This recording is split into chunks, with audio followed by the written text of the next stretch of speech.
கர்த்தருக்கு ஸ்தோத்திரம் உண்டாவதாக.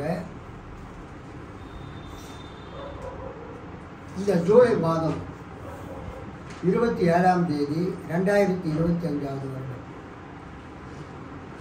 திருத்துவ பண்டிகைக்கு பின் வரக்கூடிய இந்த 6வது ஞாயிற்றுக்கிழமை செய்திக்காக திருச்சபை பெரியோர்களால் நமக்கு கொடுக்கப்பட்டிருக்கிற வேத பகுதி, அது பரிசுத்த மார்க் எழுதின நற்செய்தி நூல் 10வது அதிகாரம் 13 முதல் 16 வசனங்கள்.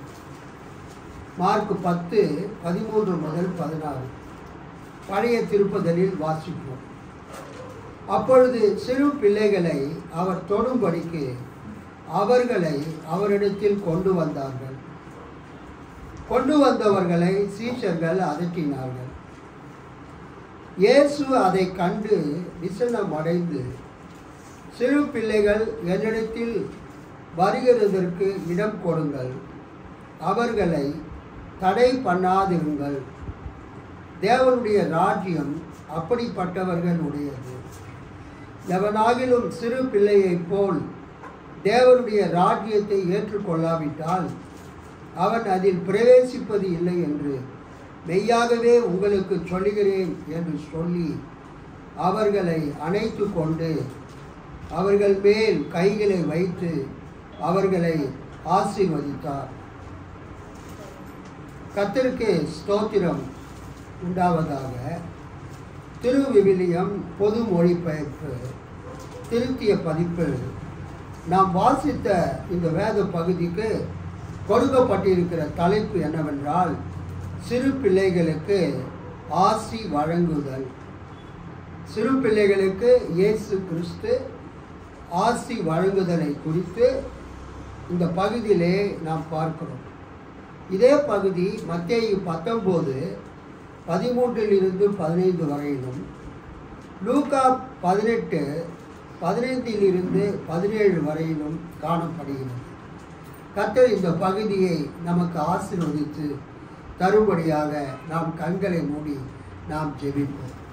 மகா கிருபையும் இரக்கமும் மிகுந்த பரம தந்தையே, நீர் சிறு பிள்ளைகளை ஆசீர்வதித்த சம்பவத்தை குறித்து இப்பொழுது நாங்கள் தியானிக்கப் போகிறோம்.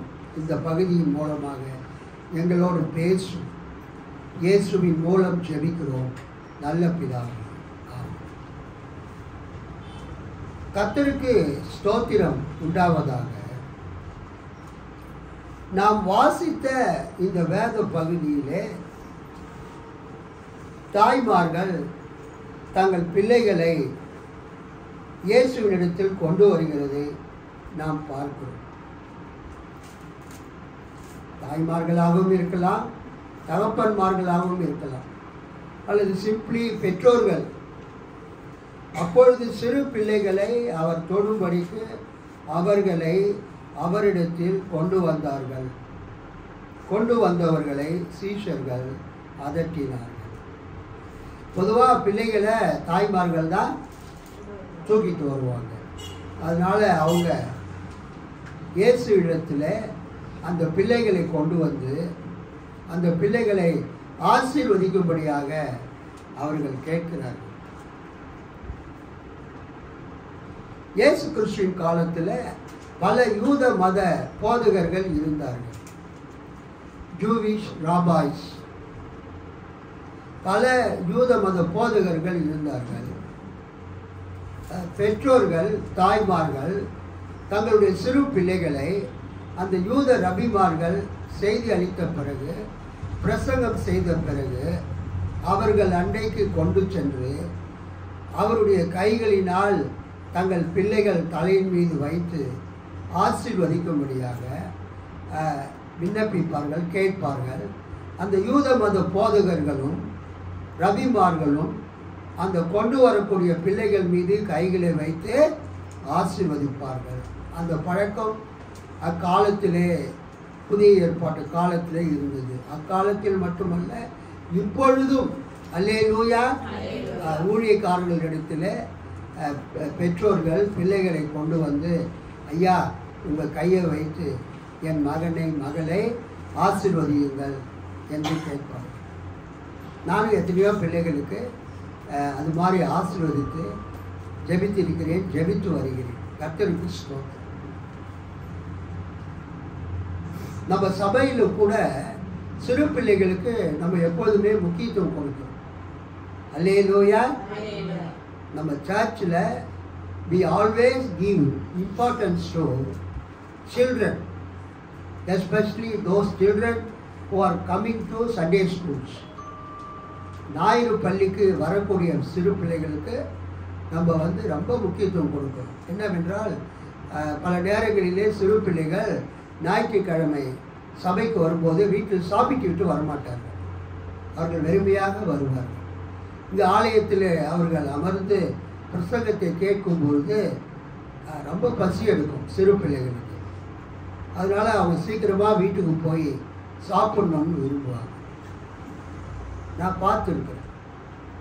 பொதுவாக சண்டே ஸ்கூலில் பிள்ளைகளுக்கு நான் சண்டே ஸ்கூல் ஸ்டூடெண்ட்டாக இருக்கும்போது மீன் மிட்டாய், தேன் மிட்டாய், அது மாதிரி மிட்டாய்களை எங்கள் சண்டே ஸ்கூலில் கொடுப்பாங்க. அது அந்த காலத்தில் அவ்வளோ டேஸ்ட்டாக இருக்கும். அந்த காலத்தில் மட்டும் இல்லை, இப்பயும் சரி.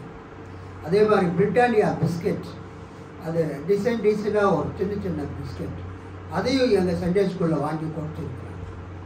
ஸோ நான் பிறந்ததுலேருந்தே ஒரு கிறிஸ்டினாக நான் வளர்ந்ததுனால லுத்தரன் சர்ச்சில் எனக்கு அந்த ஞாயிறு பள்ளியை பற்றி ஓரளவுக்கு எனக்கு தெரியும், அதை நான் அறிந்திருக்கிறேன். அதனால தான் நம்ம சபையில் ஞாயிறு பள்ளிக்கு முக்கியத்துவம் கொடுக்க நான் சொல்கிறேன். முக்கியமாக நம்ம பார்க்க வேண்டிய விஷயம் என்னன்னா, நம்ம சண்டே ஸ்கூல் பிள்ளைகளுக்கு நம்ம அவங்க பசி அடங்குற மாதிரி பப்ஸு, சம்சா, வேறு என்ன வாங்கித்தரோம், கேக்கு, இதெல்லாம் நம்ம வாங்கித்தரோம். எதுக்குன்னா அந்த பிள்ளைகள் ஆராதனை முடிச்சுட்டு ஒரு 1/2 hour சண்டே ஸ்கூல் அட்டென்ட் பண்ணிவிட்டு அவங்க வீட்டுக்கு போகிற வரைக்கும் பசி தாங்குது. ஸோ நோக்கம் சிறு பிள்ளைகள் வாடி போய்விடக்கூடாது. கை தட்டி ஆண்டவர் மகிமைப்படுத்தலாமா?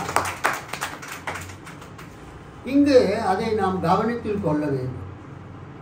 இயேசு கிறிஸ்துவின் காலத்தில் பெண்களுக்கும் சிறு பிள்ளைகளுக்கும் அந்த அளவுக்கு சமுதாயம் முக்கியத்துவம் கொடுக்கவில்லை. இந்த பேக்ரவுண்டை நம்ம எப்பொழுதுமே அறிந்து கொள்ள வேண்டும். We should understand the background of each text, each chapter. ஒவ்வொரு வேத பகுதிக்கும் பின்னால் இருக்கக்கூடிய அந்த வரலாற்று பின்னணியை நாம் என்ன பண்ண வேண்டும், அறிந்து கொள்ள வேண்டும். அதற்காகத்தான் நம்ம பைபிள் ஸ்டடி, பைபிள் கிளாஸ்லாம் நடத்துகிறோம். கர்த்தருக்கு ஸ்தோத்திரம். இந்த மார்க்கு சுவிசேஷம் எழுதப்பட்ட காலம் கிரேக்க ரோமானிய காலம், கிரீக்கோ ரோமன் பீரியட். அல்லேலூயா. கர்த்தருக்கு ஸ்தோத்திரம். புதிய ஏற்பாட்டு காலத்தில் ரோமானியர்கள் ஆட்சி புரிந்தாங்க. அவங்களுக்கு முன்பதாக கிரேக்கர்கள் ஆட்சி புரிந்தாங்க. அதனால கிரேக்க ரோம கலாச்சாரம் இயேசு கிறிஸ்துவின் காலத்தில் இருந்தது. கிரீக்கோ ரோமன் கல்ச்சர். அவங்க கலாச்சாரத்தின்படி, கலாச்சாரத்தில் பெண்களுக்கு முக்கியத்துவம் கிடையாது. பெண்களுக்கு சொல்லுங்க, பெண்களுக்கு முக்கியத்துவம் கிடையாது. அதனால தான் பவுல் கொரிந்தியருக்கு எழுதும்போது ஆண்களின் மீது ஆண்களுக்கு போதிக்கவும் ஆண்களுக்கு பிரசங்கம் பண்ணவும் சபையில் பெண்களுக்கு என்ன கிடையாது. வசந்த படிக்கவே இல்லையா நீங்க? அதிகாரம் கிடையாது. கிரேக்க ரோம கலாச்சாரத்தில் ஒரு சபையில் ஒரு பெண்ணு ஆண்களுக்கு போதிக்கிறதுக்கு என்ன கிடையாது, அதிகாரம் கிடையாது. ஏன்னு சொன்னால் அந்த காலத்தினுடைய கலாச்சாரம் அப்படி, அந்த காலத்தினுடைய சமுதாயத்தினுடைய கட்டமைப்பு அப்படி. பெண்கள் ஆண்களுக்கு கட்டுப்பட்டவர்கள். ஆணுடைய அதிகாரத்துக்கு கட்டுப்பட்டவங்க யாரு? பெண்கள். அது அந்த காலத்து கலாச்சாரம் மட்டுமல்ல, இன்றைக்கும் பெண்கள் ஆண்களுக்கு கட்டுப்பட்டவர்கள் தான். அல்லேலூயா. ஒருவேளை ஆணும் பெண்ணும் சமம் என்று சொன்னாலும் குடும்பத்துக்கு தலைவன் யாரு? ஆண்.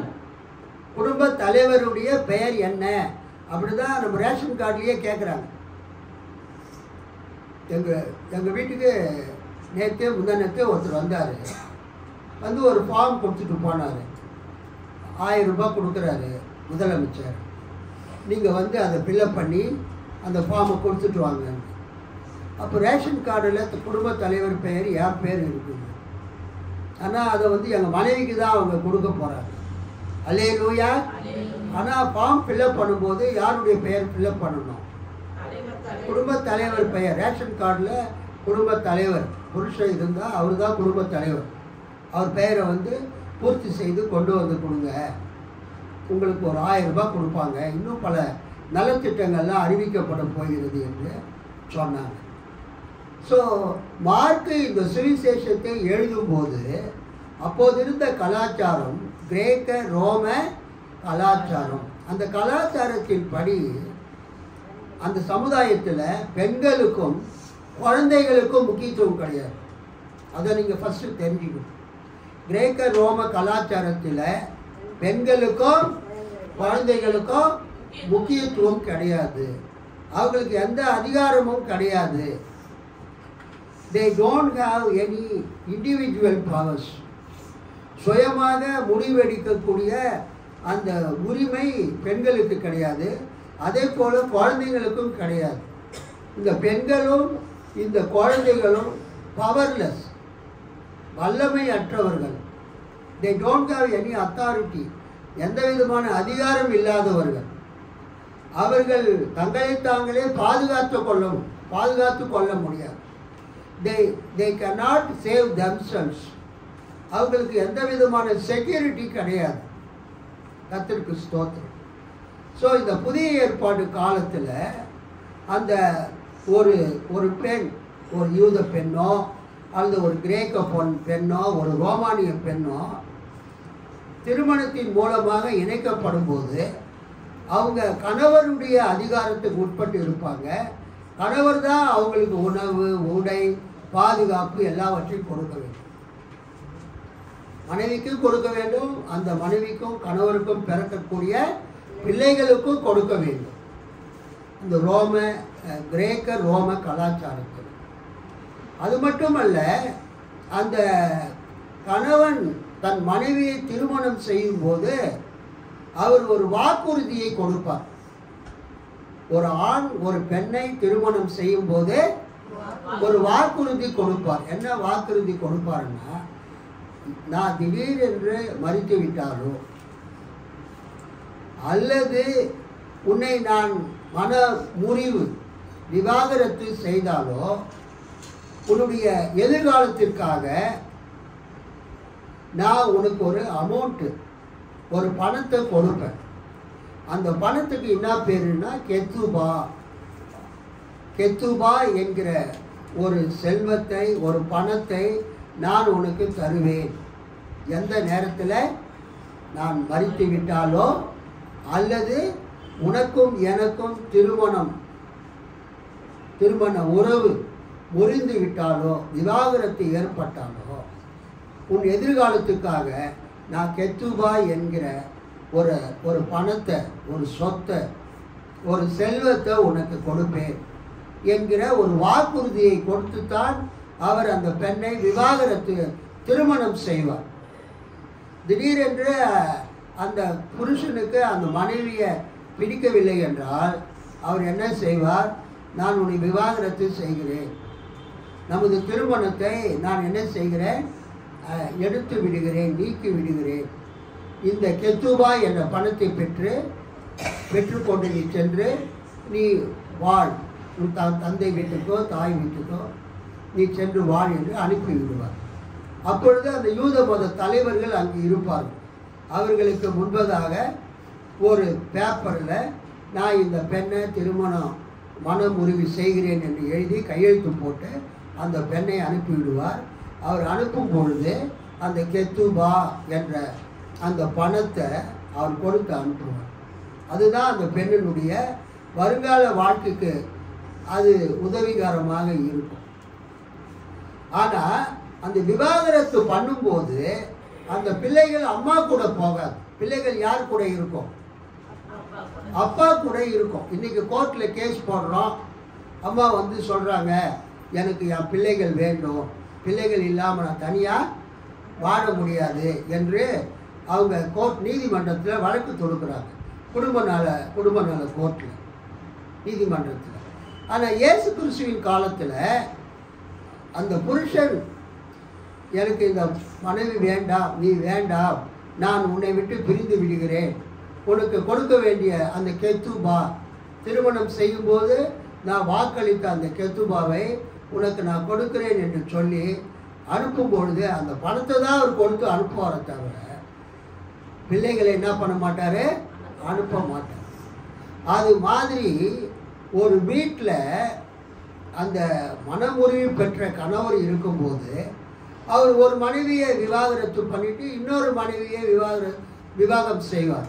அப்போ அந்த மனைவிக்கு குழந்தை பிறக்கும். ஏற்கனவே இருந்த மனைவியாலேயோ அவருக்கு குழந்தைகள் இருக்கும். சப்போஸ் அந்த மனைவியும் அவர் வேண்டாம்னு சொல்லிவிட்டு இன்னொரு மனைவியை திருமணம் செய்தால் அந்த ரெண்டாவது மனைவிக்கு பிறந்த பிள்ளைகள் குழந்தைகளும் அந்த வீட்டில் இருக்கும். மூணாவது மனைவியை திருமணம் செய்தால் மூணாவது மனைவிக்கு பிறந்த குழந்தைகளும் அந்த வீட்டில் இருக்கும். ஸோ அந்த கிரேக்க ரோம கலாச்சாரத்தில் ஒரு வீட்டில் அந்த குடும்ப தலைவனுக்கு நிறைய பிள்ளைகள் இருக்கும். முதல் மனைவிக்கு பிறந்த பிள்ளைகள், ரெண்டாவது மனைவிக்கு பிறந்த பிள்ளைகள், மூன்றாம் மனைவிக்கு பிறந்த பிள்ளைகள், இது மாதிரி நிறைய பிள்ளைகள் இருக்கும். அப்போ உங்களால் அதை யோசித்து பார்க்க முடியும் அந்த பிள்ளைகளுடைய நிலைமை என்னவாக இருக்கும் என்று. இது வந்து ஒரு வரலாற்று பின்னணி தகவலை உங்களுக்கு கொடுக்கிறது. அடுத்ததாக நாம் பார்க்க வேண்டியது என்னவென்றால், அந்த இயேசு மற்ற யூத ரபிமார்களைப் போல ஒரு இடத்திற்கு சென்று அவர் பிரசங்கம் செய்யும் பொழுது, பிரசங்கம் செய்து முடித்த பிறகு அவருடைய பிரசங்கத்தை கேட்ட தாய்மார்கள் தங்களுடைய பிள்ளைகளை அவங்க கணவரோடு வாழ்ந்து கொண்டிருக்கும் போது அவர்களுக்கு பிறந்த அந்த பிள்ளைகளை அவங்க என்ன பண்ணுறாங்க, இயேசுக்கிட்ட கொண்டு வந்து, கணவனோடு இருக்கும்போது அந்த பிள்ளைகளை இயேசுக்கிட்ட கொண்டு வந்து அந்த குழந்தைகள் மீது கை வைத்து ஆசீர்வதிக்கும்படியாக அவங்க கேட்டுக்கொள்கிறார்கள். அப்போ என்ன நடக்குதுன்னு நீங்கள் பார்த்தீங்கன்னா 13ஆம் வசனம், மார்க் 10:13. அப்பொழுது சிறு பிள்ளைகளை அவர் தொடும்படிக்கு அவர்களை அவரிடத்தில் கொண்டு வந்தார்கள். கொண்டு வந்தவர்களை சீஷர்கள் அதட்டினார்கள். அதாவது அந்த சீஷர்கள் வாட்ச்மேன் போல, கேட் கீப்பருங்க போல, அல்லது பெரிய பெரிய மாலில் இருக்கக்கூடிய பவுன்சர்கள் போல அந்த இயேசுவினிடத்திற்கு அந்த பிள்ளைகளை கொண்டு வந்த தாய்மார்களை அதட்டுகிறார்கள், பிடித்து தள்ளுகிறார்கள், இயேசுவினிடத்திற்கு வரவிடாமல் தடை செய்கிறார்கள். The disciples were preventing the mothers who were bringing their children to Jesus. இயேசுவினிடத்திற்கு தங்களுடைய பிள்ளைகளை கொண்டு வந்த அந்த தாய்மார்களை அவருடைய சீஷர்கள் ஒரு வாட்ச்மேன் போல, கேட் கீப்பர் போல, பவுன்சர்கள் பிடித்து தள்ளுகிறவர்களாக அவர்கள் காணப்பட்டார்கள். அதை கண்ட இயேசுவுக்கு மிகவும் கோபம் வந்துவிட்டது. அப்பொழுது இயேசு என்ன சொல்றாரு? இயேசு அதை கண்டு விசனம் அடைந்து, சிறு பிள்ளைகள் என்னிடத்தில் வருகிறதற்கு இடம் கொடுங்கள், அவர்களை தடை பண்ணாதிருங்கள், தேவனுடைய ராஜ்யம் அப்படிப்பட்டவர்கள் உடையது. அல்லேலூயா. இயேசு தனது சீஷர்களை பார்த்து, அவர்கள் செய்கிற காரியங்களை பார்த்து அதட்டுகிறார். என்ன சொல்லுகிறார்? தாய்மார்கள் தங்கள் பிள்ளைகளை தூக்கி கொண்டு என்னென்னைக்கு வருகிறதற்கு நீங்கள் இடம் கொடுங்கள். பெற்றோர்கள் தங்கள் பிள்ளைகளை தூக்கி கொண்டு என்னென்னைக்கு ஆசீர்வாதம் வாங்குவதற்கு இடம் கொடுங்கள். அவர்களை நீங்கள் என்ன செய்ய வேண்டாம்?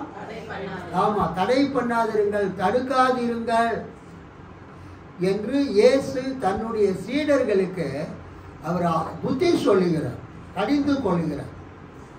இன்றைக்கும் அதைத்தான் இயேசு நமக்கு சொல்லுகிறார்.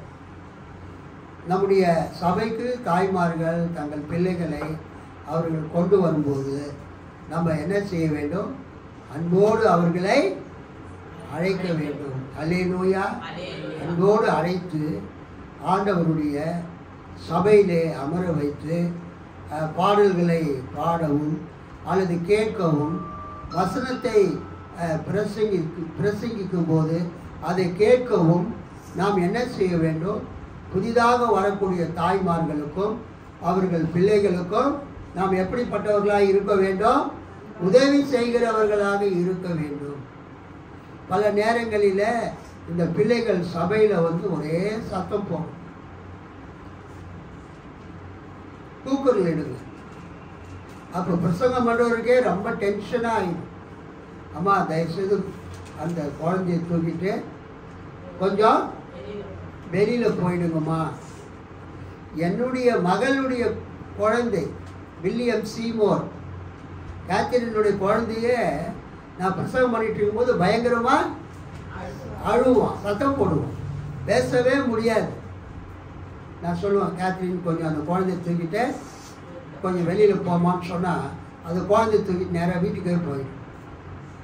இன்றைக்கி நிறைய சர்ச்சில் இந்த ப்ராப்ளம் இருக்கிறது. ஒரு சர்ச்சில், எனக்கு தெரிஞ்ச ஒரு சர்ச்சில் ஒரு பாஸ்டர் பிரசங்கம் பண்ணிகிட்டு இருக்கும்போது ஒரு குழந்தை சத்தம் போட்டுக்கிட்டே இருந்தது. உடனே அந்த பாஸ்டர் சைகையெல்லாம் காமிச்சிருக்காரு. அப்படின்னா என்ன அர்த்தம்? கொஞ்சம் வெளியில் போங்க, வெளியிலேருந்து ஒரு ஊழியக்காரர் பேசுகிறாரு. அவங்க போகாமல் அங்கேயே உட்காந்துட்டு இருந்தாங்க. அப்புறம் அவர் மைக்லேயே சொல்லிட்டாரு, சிஸ்டர் தயவுசெய்து குழந்தைய தூக்கிட்டு வெளியில் போயிடுங்க. உடனே அவங்க வீட்டுக்காரர் அவங்களும் உடனே அங்கேருந்து புறப்பட்டு நேராக வீட்டுக்கு வந்துட்டாங்க. இனிமேல் அந்த சபைக்கே போகக்கூடாது. அவ்வளோ பெரிய சபையில் நம்மளை ரொம்ப என்னவோ பேசிட்டாரு, அவமானமாக பேசிட்டாரு, குழந்தைய தூக்கிட்டு வெளியில் போயிடுங்கன்ட்டாரு. நம்ம வீட்லேயே சபை ஆரம்பிச்சிடலான்னு அவங்க வீட்லேயே ஒரு சபை ஆரம்பிச்சிட்டாங்க. சபை நடந்துட்டு இருக்குது. இப்போ அப்படிலாம் நம்ம பண்ணக்கூடாது. அல்லேலூயா. பெண்டிகாஸ்டல் சர்ச்சில் ஒரு சின்ன இடத்துல பசங்க குழந்தைங்க கத்துனா அந்த பெற்றோர்களே அவங்க கொஞ்சம் தூக்கிட்டு போயிட்டு காத்தோட்டமாக வளர்த்திட்டு வந்து அந்த குழந்தை அழையை நிறுத்திடும். அதுக்காக அந்த சபையை விட்டு போயிட்டு அந்த இனிமேல் அந்த சபையில் கால் வைக்கக்கூடாது அப்படின்னு சொல்லிட்டு என்ன பண்ணக்கூடாது? சொல்லுங்க. நம்ம அவங்க வீட்டிலே ஒரு சபை என்ன பண்ணக்கூடாது? ஆரம்பிக்கக்கூடாது. நான் ஏற்கனவே சொல்லியிருக்கிறேன், திரும்பவும் சொல்லிக்கிறேன். குழந்தைகள் என்றால் அழதான் செய்யும், கூக்கர்களிடம் கத்தும். அப்போ அந்த பெற்றோர்கள் தாய்மார்கள் அந்த குழந்தையை தூக்கிட்டு வெளியில் போயிட்டு கொஞ்சம் காத்தோட்டமாக உலாவுனா நல்லா இருக்கும். இங்கே இயேசு அதை சொல்கிறார். என்ன சொல்கிறாரு? கொண்டு வந்தவர்களை சீஷர்கள் அதட்டினார்கள். ஆண்டவர் இப்போ தான் பிரசவம் பண்ணிட்டு பாவம் ரெஸ்ட் எடுத்துட்டு இருக்கிறாரு. நீங்கள் அதுக்குள்ளே உங்கள் குழந்தையெல்லாம் தூக்கிட்டு வந்துட்டீங்களே. அவர் எழுந்து அந்த குழந்தைகள் மேலே கை வைத்து அவங்கள ஆசீர்வதிக்கிறதுக்கு அவருக்கு கொஞ்சம் ஓய்வெடுக்கிறதுக்கு நேரம் கொடுக்கக்கூடாது. ஆனால் இயேசு என்ன சொல்கிறாரு? இயேசு அதை கண்டு விசனம் அடைந்து, சிறு பிள்ளைகள் என்னிடத்தில் வருகிறதற்கு இடம் கொடுங்கள், அவர்களை தடை பண்ணாதிருங்கள், தேவனுடைய ராஜ்யம் அப்படிப்பட்டவர்கள் உடையது. சிறு பிள்ளைகளை போன்று இருக்கிறவங்களுக்கு தேவனுடைய ராஜ்யம் உரியது என்கிற ஒரு செய்தியை இங்கு இயேசு சொல்லுகிறதை நாம் பார்க்கிறோம். சிறு பிள்ளைகள் என்னிடத்தில் வருகிறதற்கு இடம் கொடுங்கள்.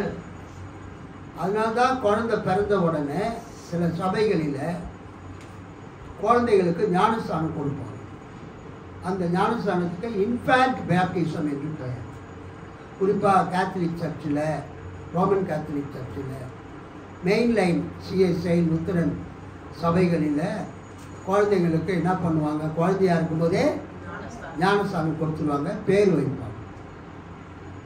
ஆனால் சில சபைகளில் இண்டிபெண்டன்ட் சர்ச், பெண்டிகாஸ்டல் சர்ச்சில் குழந்தைகளுக்கு ஞானஸ்தானம் கொடுக்க மாட்டாங்க. குழந்தைகளுக்கு என்ன பண்ணுவாங்கன்னா குழந்தைகளை பிரதர்ஷனம் மட்டும் பண்ணுவாங்க. அல்லேலூயா.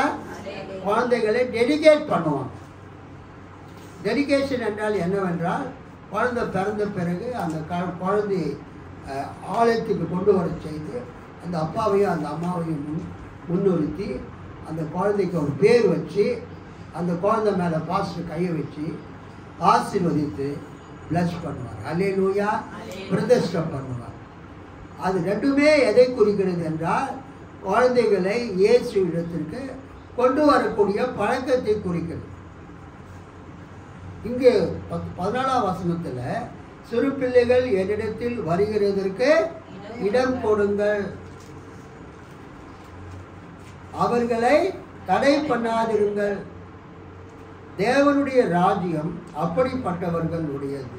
இந்த வசனம் ஞானஸ்நானத்தை குறித்து சொல்லப்படவில்லை.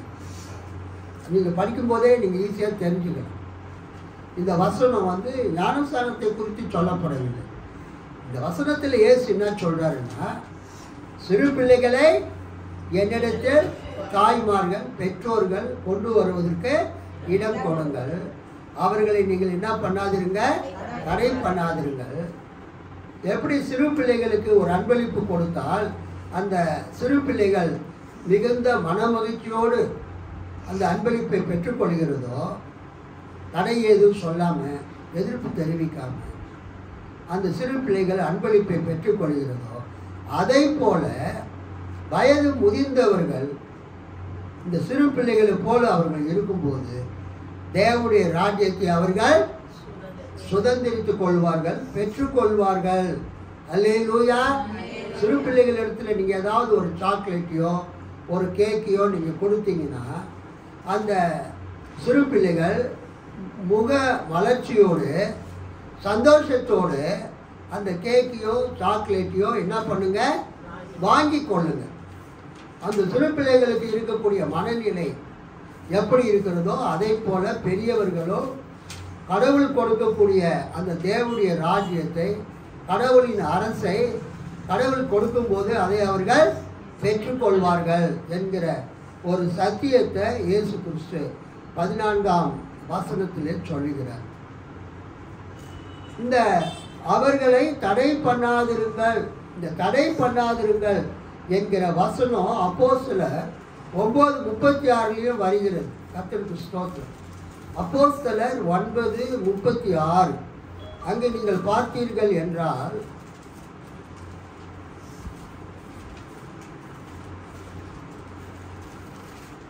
சாரி 8:36 இவ்விதமாய் அவர்கள் வழி நடந்து போகையில், அதாவது அந்த கந்தாகேயினுடைய மந்திரி, எத்தியோப்பியா தேசத்து கந்தாகேயினுடைய மந்திரியும் கர்த்தருக்கு ஸ்தோத்திரம்.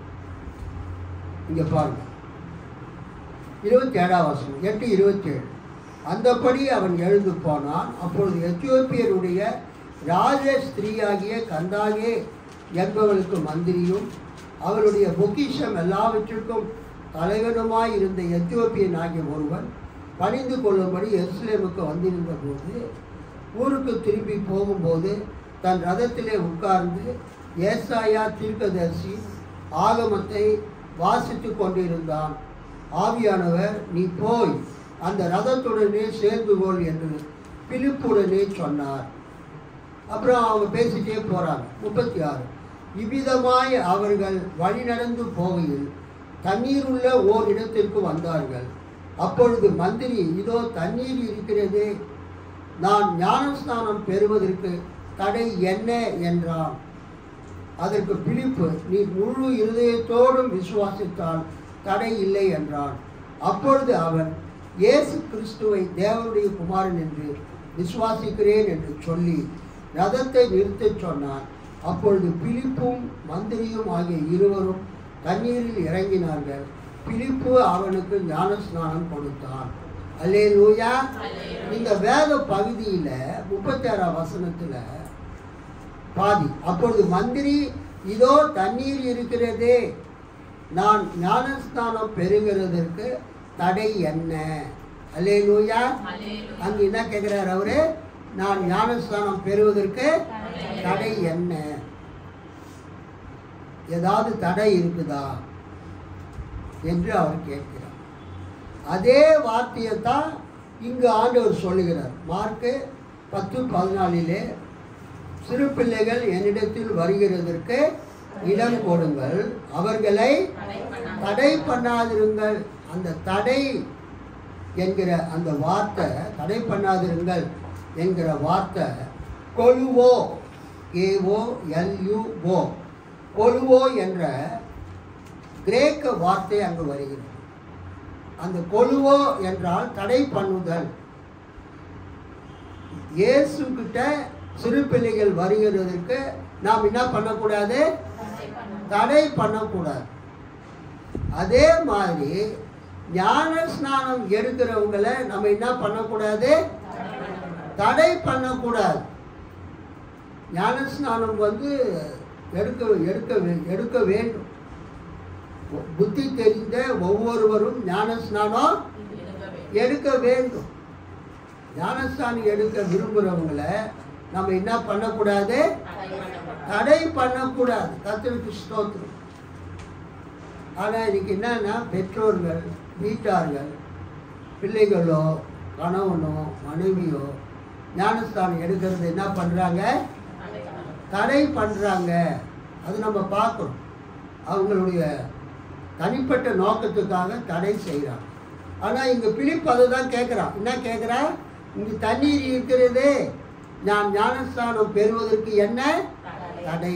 அப்போ அந்த பிலிப்பு சொல்கிறாரு, நான் ஒரு தடையும் பண்ணலை, உனக்கு விருப்பம் இருந்தால் நீ ஞானஸ்தானம் எடுத்துக்க. உடனே ரதத்தை நிறுத்தினாங்க. அந்த கந்தாகையினுடைய மந்திரியும் அந்த பிலிப்பு என்கிற சீசனும் போய் தண்ணீரில் இறங்கி அந்த பிலிப்பு அந்த கந்தாகையினுடைய மந்திரிக்கு, எத்தியோப்பிய மந்திரிக்கு ஞானஸ்தானம் கொடுத்தார். ஆனால் சிறு பிள்ளைகள் என்னிடத்திற்கு வருவதற்கு இடம் கொடுங்கள், அவர்களை தடை பண்ணாதிருங்கள் என்கிற இந்த வசனம் அந்த அப்போஸ்தலர் 9:36 தான் ஞானஸ்தானம் கொடுக்கக்கூடிய இடத்துல வருது. மற்ற எல்லா இடத்துலையுமே இயேசு கிறிஸ்துக்கிட்ட ஒருத்தர் வராருன்னு சொன்னால் அவரை தடை பண்ணக்கூடாது என்ற அர்த்தத்தில் தான் வருது. அல்லேலூயா. சர்ச்சுக்கு வரவங்களை தடை பண்ணக்கூடாது, பைபிள் ஸ்டடிக்கு வரவங்களை தடை பண்ணக்கூடாது. அல்லேலூயா. சர்ச்சுக்கு வரவங்களை தடை பண்ணக்கூடாது, பைபிள் ஸ்டடிக்கு வரவங்களை தடை பண்ணக்கூடாது, கூட்டங்களுக்கு வரவங்களை தடை பண்ணக்கூடாது. ஆண்டவர்கிட்ட ஒரு ஆத்துமா வரும்போது அதை நீங்கள் என்ன பண்ணக்கூடாது? தடை பண்ணக்கூடாது. அதான் அதுக்கு அர்த்தம். இங்கே இயேசு சொல்லுகிறார் தன் சீஷர்களை பார்த்து. இயேசு அதை கண்டு விசனமடைந்து, சீஷர்கள் சிறு பிள்ளைகளை அந்த தாய்மார்கள் பெற்றோர்கள் கொண்டு வருகிறதை தடை செய்கிறதை கண்டு இயேசு விசனம் அடைந்தது. சிறு பிள்ளைகள் என்னிடத்தில் வருகிறதற்கு இடம் கொடுங்கள், அவர்களை தடை பண்ணாதிருங்கள். சிறு பிள்ளைகள் இயேசுவிடம் வருகிறதற்கு நம்ம என்ன பண்ணக்கூடாது? தடை பண்ணக்கூடாது, தடை பண்ணாதிருங்கள். தேவனுடைய ராஜ்யம், the kingdom of God, the reign of God, கடவுளுடைய ஆட்சி, கடவுளுடைய ஆளுகை அந்த சிறு பிள்ளைகளைப் போல இயேசுவிடம் வரக்கூடிய மக்களுக்கு உரியது, அப்படிப்பட்டவர்கள் உடையது. கர்த்தருக்கு ஸ்தோத்திரம். அதனால்தான் சபை சிறு பிள்ளைகள் ஊழியத்திற்கு ரொம்ப முக்கியத்துவம் கொடுக்கிறது. அதனால தான் சபைக்கு வரக்கூடியவங்க, படித்தவங்க, பைபிள் தெரிஞ்சவங்க சிறு பிள்ளைகள் ஊழியத்துக்கு நீங்கள் என்ன பண்ணணும்? உற்சாகம் கொடுக்கணும், ஊக்கம் கொடுக்கணும். சிறு பிள்ளைகள் ஊழியத்துக்கு காணிக்கைகளை, தேவைகளை நீங்கள் என்ன செய்யணும்? சந்திக்கணும். கர்த்தருக்கு ஸ்தோத்திரம். நீங்கள் சபைக்கு கொடுக்குற காணிக்கைகள் பொதுவாக இருந்தாலும் சிறு பிள்ளைகள் ஊழியத்துக்கு தனியாக நீங்கள் ஒரு காணிக்கை கொடுக்கணும். அல்லேலூயா. அது உங்களுக்கு ஆசீர்வாதம், சிறு பிள்ளைகளுக்கும் ஆசீர்வாதம். தேவனுடைய ராஜ்யம் அந்த சிறு பிள்ளைகளைப் போல இயேசு கிட்ட வருகிறவங்களுக்கு உரியது. 15ஆம் வசனம். எவனாகிலும் சிறு பிள்ளையை போல் தேவனுடைய ராஜ்யத்தை ஏற்றுக்கொள்ளாவிட்டார். சிறு பிள்ளைகளுக்கு ஒரு அன்பளிப்பை கொடுத்தவுடன் அந்த சிறு பிள்ளைகள் அந்த அன்பளிப்பை சந்தோஷமாக ஏற்றுக்கொள்ளும், வாங்கிக் கொள்ளும். அதே போல தேவனுடைய ராஜ்யத்தை யார் சிறு பிள்ளையை போல எந்த விதமான தடையும் இல்லாமல், எந்த விதமான காலதாமதம் இல்லாமல் கொடுத்த உடனே வாங்கி கொள்ள வேண்டும், அந்த தன்மை சிறு பிள்ளைகளுக்கு இருக்கிறது. அதே போல கடவுளுடைய ராஜ்யம் கொடுக்கப்படும் போது உங்களிடைக்கு வரும்பொழுது நீங்கள் அதை ஏற்றுக்கொள்ள வேண்டும். எவனாகிலும் சிறு பிள்ளையை போல் தேவனுடைய ராஜ்யத்தை ஏற்றுக்கொள்ளாவிட்டால் அவன் அதில் பிரவேசிப்பது இல்லை என்று மெய்யாகவே உங்களுக்கு சொல்லுகிறேன் அப்படின்னு இயேசு சொல்கிறார். அதாவது ஒரு தடவை நீங்கள் வாய்ப்பை இழந்துட்டீங்கன்னா அடுத்த வாய்ப்பு உங்களுக்கு வரும் என்று நீங்கள் நினைக்க முடியாது. இது ரொம்ப முக்கியமானது. ஒரு தடவை தேவன் உங்களுக்கு கொடுக்கக்கூடிய அந்த அன்பளிப்பை நீங்கள் வேண்டாம் என்று சொல்லிவிட்டீர்கள் என்றால் திரும்பவும் தேவன் அந்த அன்பளிப்பை உங்களுக்கு கொடுப்பார் என்று நீங்கள் எதிர்பார்க்க முடியாது. தேவன் கொடுக்கும்போதே அதை நீங்கள் வாங்கிக்கணும். தேவன் உங்களை விட்டு கடந்து போன பிறகு பின்னால் ஓடி போய் அந்த அன்பளிப்பை வாங்கலாம் என்று நீங்கள் என்ன பண்ணக்கூடாது, நினைக்கக்கூடாது. தேவன் தமது ராஜ்யத்தை உங்களுக்கு கொடுக்கும்போது தேவனுடைய ராஜ்யத்துக்குள் வரும்படியான ஒரு வாசலை தேவன் உங்களுக்கு திறக்கும் பொழுது நீங்கள் அந்த வாசலுக்குள் நுழைந்து தேவனுடைய ராஜ்யத்துக்குள்ளே பிரவேசிக்க வேண்டும். எவனாகிலும் சிறு பிள்ளையை போல் தேவனுடைய ராஜ்யத்தை ஏற்றுக்கொள்ளாவிட்டால் அவன் அதில் பிரவேசிப்பது இல்லை என்று மெய்யாகவே உங்களுக்கு சொல்லுகிறேன். ஸோ தேவனுடைய ராஜ்யம் உங்களிடத்திற்கு வரும்பொழுது அதில் நீங்கள் பிரவேசித்து விட வேண்டும். அல்லேலூயா. தேவன் உங்களுக்கு வாய்ப்பு கொடுக்கும் போதே அதற்குள்ளாக நீங்கள் என்ன செய்ய வேண்டும், வந்து விட வேண்டும், பிரவேசித்து விட வேண்டும். திரும்பவும் உங்களுக்கு ஒரு செகண்ட் வாய்ப்பு கொடுக்கப்படும் என்று நீங்கள் நினைக்கக்கூடாது.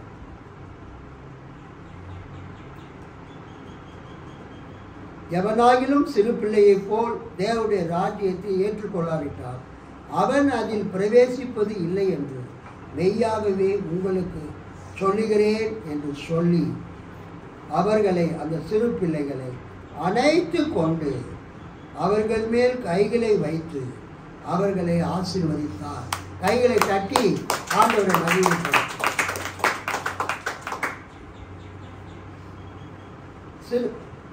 பெற்றோர்கள் சிறு பிள்ளைகளை இயேசு கைகளை வைத்து ஆசீர்வதிக்கும் போது கொண்டு வரும்போது இயேசு என்ன காரியத்தை செய்கிறார்?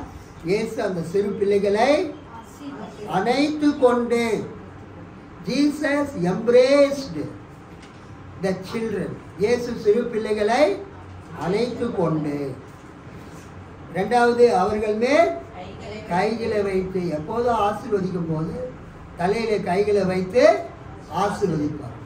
அந்த பழக்கம் கிறிஸ்துவ திருச்சபையில் இன்றைக்கு இருக்கிறது. கர்த்தருடைய ஊழியக்காரர்களிடத்தில், பாஸ்டர்களிடத்தில், ரெவரண்டுங்களிடத்தில், பிஷப்புங்களிடத்தில் பெற்றோர்கள் தங்கள் பிள்ளைகளை கொண்டு செல்லும்போது அந்த பிள்ளைகள் மேலே என்ன பண்ணுவாங்க, தலையில் கைகளை வைத்து அவங்க ஆசீர்வதிப்பாங்க, பிளஸ் பண்ணுவாங்க, ஜெபிப்பாங்க. அந்த குழந்தையினுடைய நெற்றியில் சிலுவை அடையாளத்தை இடுவார்கள். குரியாக்கோஸ், இது ஒரு சீரிய வார்த்தை, அரமேயு வார்த்தை. குரியாக்கோஸ், கர்த்தருக்கு சொந்தமானவன், கர்த்தருக்கு சொந்தமானவன். who belongs to the Lord, கர்த்தருக்கு சொந்தமானவன், கர்த்தருக்கு சொந்தமானவன். ஸோ இந்த நெற்றியில சிலுவை அடையாளம் போடுறது மிக முக்கியமானது. என்கிட்ட யார் ஜெபம் பண்ண வந்தாலும் நான் ஜெபம் பண்ணிட்டு அவங்க நெற்றியில் என்ன போடுவேன், சிலுவை போடுவேன். ஏன்னு சொன்னால் நீங்கள் கர்த்தராகிய இயேசு கிறிஸ்துவுக்கு சொந்தமானவர்கள். You belong to the Lord Jesus Christ. You belong to Jesus. You belong to the Lord. நீ கர்த்தருக்கு சொந்தமானவன், கர்த்தருக்கு சொந்தமானவன். இந்த குழந்தைகள் கர்த்தருக்கு சொந்தமானவர்கள். அதுக்கு அடையாளமாகத்தான் என்ன போடப்படுகிறது, நெற்றியிலே சிலுவை போடப்படுகிறது. அது ஒரு முத்திரை. You belong to the Lord. அதுக்கு அந்த சீரியா வார்த்தை என்னதுங்க, குரியாக்கோஸ். கேரளாவில் நிறைய மலையாளிகளுக்கு பேர் அந்த ஜான் குரியாக்கோஸ். என் ஃப்ரெண்டு ஒருத்தர் கேட்டேன், என்னங்க இது ஜான் குரியாக்கோஸ்? இல்லை, நாங்கள் வந்து அந்த சீரியன் ஆர்த்தடாக்ஸ் சர்ச்சு சேர்ந்தவங்க. எங்கள் சர்ச்சில் அந்த சீரியா பாஷை, சீரியா மொழி, இயேசு பேசின அரபோயி மொழிலாம் எங்கள் சர்ச்சு லிட்டர்ஜியில் வரும், இறை வழிபாட்டில். அதில் ஒரு வார்த்தை தான் குரியாக்கோஸ். நாங்கள் கர்த்தருக்கு சொந்தமானவர்கள். ஸோ நீங்கள் கர்த்தருக்கு சொந்தமானவர்கள் என்பதற்கு அடையாளமாகத்தான் ஊழியர்கள் உங்கள் நெற்றியில் என்ன வரைகிறாங்க? சிலுவையை வரைந்து உங்களை பிளஸ் பண்ணுறாங்க. இயேசு அவர் நெற்றியில் சிலுவையெல்லாம் போடல, அப்போ அவர் சிலுவையில் அறையப்படலை. இயேசு அவர்களை அணைத்து கொண்டு அவர்கள் தலையின் மேல் கைகளை வைத்து அவர்களை ஆசீர்வதித்தார். ஆசீர்வதிக்கும் போது he may have pronounced a blessing, ஒரு ஆசீர்வாதத்தை சொல்லி அவங்கள ஆசீர்வதித்திருப்பார். இந்த மார்க்கு சுவிசேஷம் எழுதப்படும் போது அப்போது இருந்த பிள்ளைகளுடைய நிலைமையை பற்றி நான் கொஞ்சம் சொல்ல விரும்புகிறேன். அது அவசியமாக சொல்லி ஆகணும்.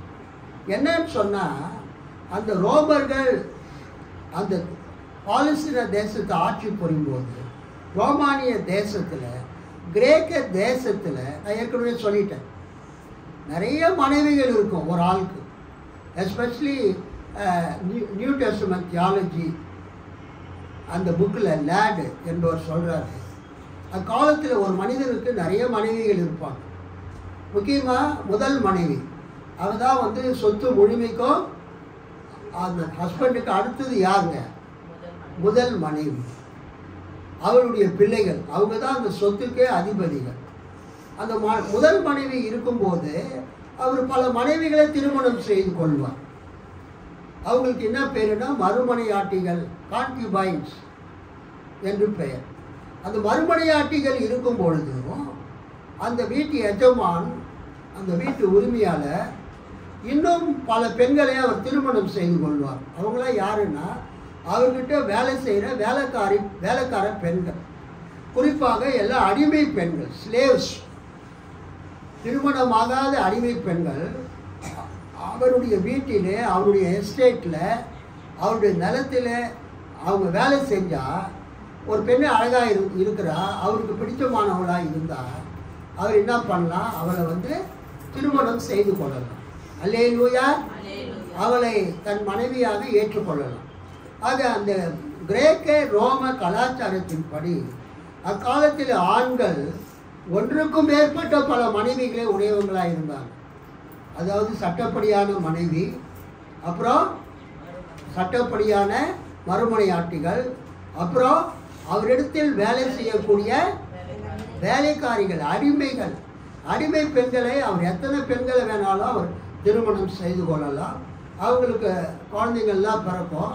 அதெல்லாம் அவங்களுக்கெல்லாம் அவர் தான் அப்பா.